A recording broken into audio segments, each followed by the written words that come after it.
Hey guys, what's up? It's Presto Movie here, and I just thought I would do another remote play video showing off the brand new Batman Arkham Knight. Playing on the PlayStation 4, but as you can obviously tell, I'm playing it through my PlayStation Vita.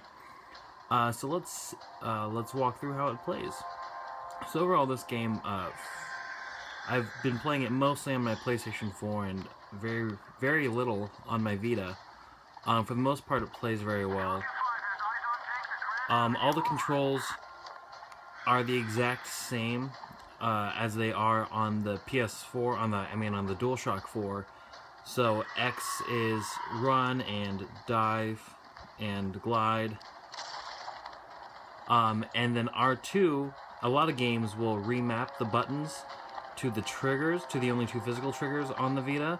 But R2 on here is the top right corner of the touch pad on the back.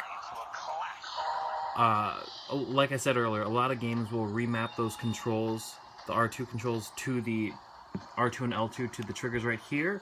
But since you obviously use the R1 button quite a bit in this game, it does make sense that they left it as that, either on purpose or just because they didn't feel like remapping, but so that works perfectly fine.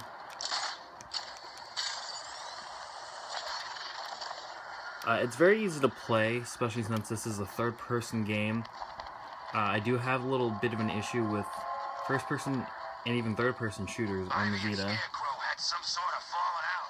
But, so of course L2, map to the top left corner. Now this is going to be a little more difficult if you're trying to get to your batarangs quickly. But, you've just got to be able to tap there, and of course I've got this grip on, which makes it a little bit more comfortable to hold, and that does get a little bit in the way.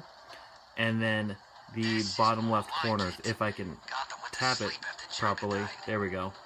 Bottom left corner, as you can see it being tapped on the screen, is L3, or as it's better known, clicking down the left stick. And then, if I can get it, there you go, clicking down the right stick is the bottom right corner, R3. So let's try and see if I can get in a fight. I'm just going to try and do some basic things, just show off some of the basics of the game. And then, of course, all the D-pad buttons are mapped to the mapped to the D-pad on the Vita. So I sure hope the bat died in that explosion. hopefully there are no tanks around. That is a tank, so let's get away from that.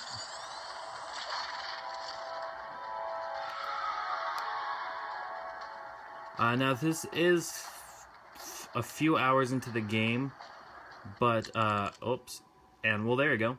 I didn't mean to show that off, but of course touching the screen brings up the map,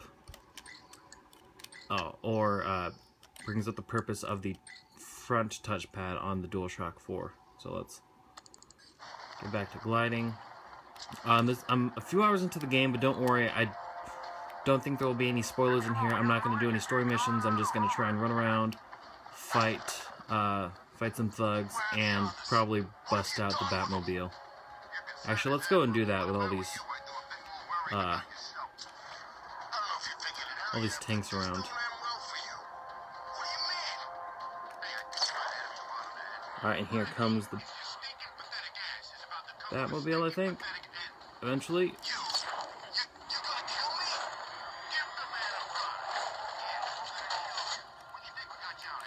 Now this is where things get a little bit more annoying, because R2 on the DualShock 4 brings up is accelerate on the Batmobile, which means you have got to lock your fingers to, and I just ran someone over, you have got to lock your fingers to the top right corner on the back touchpad on the PlayStation Vita, which is less optimal, and even less optimal for the Batmobile controls is L2 on the DualShock 4. Takes the Batmobile into tank mode, and so you've got to lock it into the unsavory position of the top left corner, which with this grip on my Vita right here, is less than optimal. And of course, the firing the missile, excuse me, sorry, the firing the missile is locked to the R2, so that is also a bit awkward. Now, of course, you can go back and remap the controls yourself in the system. I'm gonna go ahead and get out of here because I'm gonna. The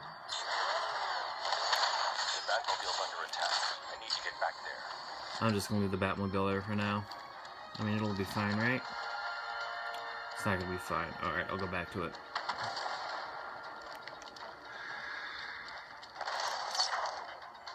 And here I come. I should get back to the car.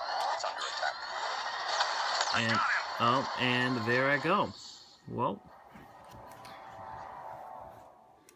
Alright, so overall I found that the combat controls are fine on the Vita, but the driver controls are not terrible, but not as easy or intuitive as they are on the DualShock 4, and the tank controls for the Batmobile are already a bit odd.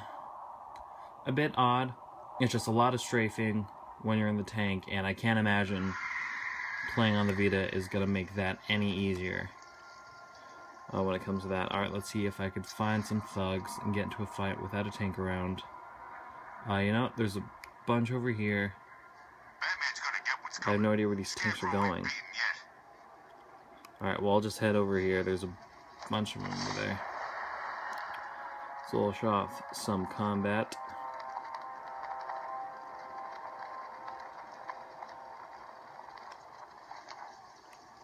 Alright, let's see. Right.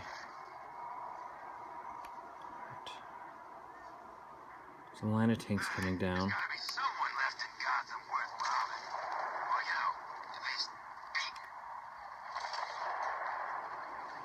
And here we go.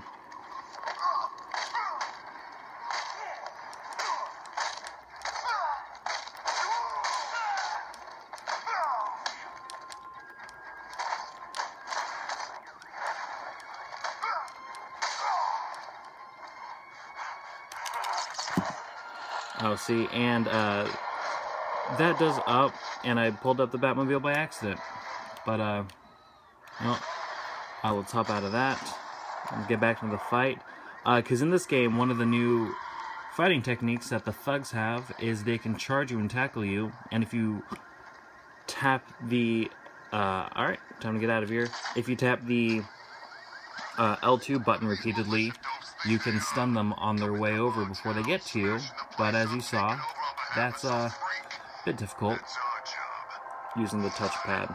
But again, you can always optimize that, but I didn't optimize any of the controls for this video because I just wanted to show you how the controls translated to the Vita Remote Play Vanilla.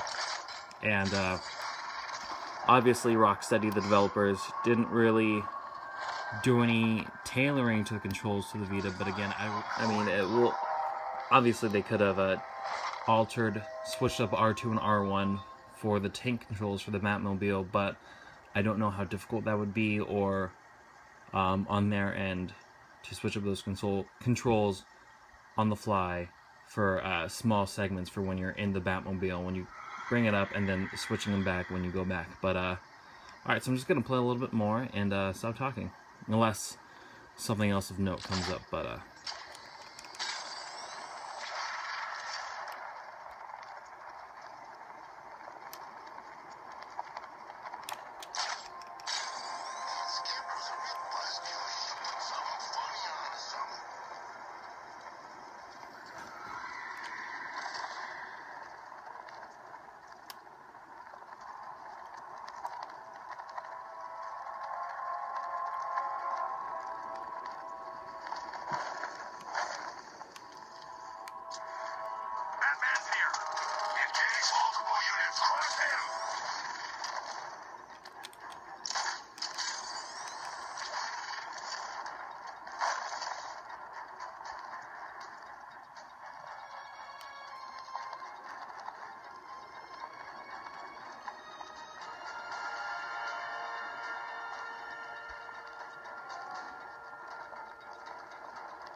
Where's Harley anyway?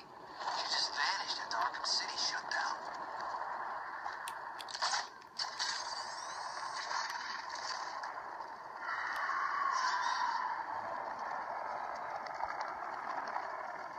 Alright, well, let me go ahead and glide over here to this rooftop. But I think that about covers it. My thoughts on Batman Arkham Knight when it comes to playing it with remote play on the Vita. I mean, it's definitely doable. It's definitely going to take some getting used to for the Batmobile segments. You know, when, because the Batmobile controls pretty well, even in a city like this, but it's still not ideal. It definitely takes a lot of getting used to driving that thing around, or at least kind of driving it like drifting and everything, getting the satisfaction of making all those turns perfectly. That definitely takes a little while. And the tank combat is a bit tedious already in the game alone, so I feel like on the Vita it's